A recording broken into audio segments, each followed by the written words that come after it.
Hi everyone, I'm back with another tutorial. Today's tutorial is based on how to change profile on Netflix application. Now before we get started, make sure that you're logged in and also make sure to check your internet connection. Now let us get started. Now first of all, open the Netflix application.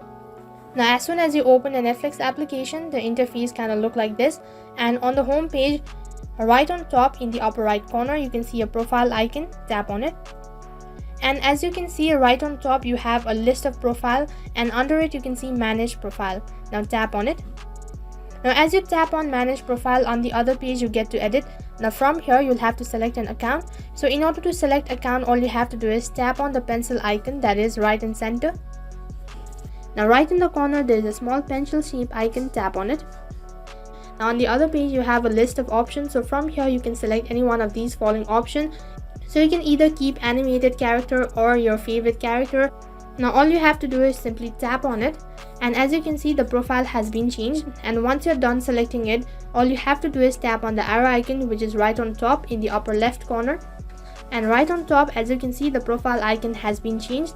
And now that is how you can change your profile on your Netflix application. Now that is all for this video. In case if the video was helpful, then make sure to like, share, subscribe and also hit the bell icon so that you never miss an update. Thank you for watching.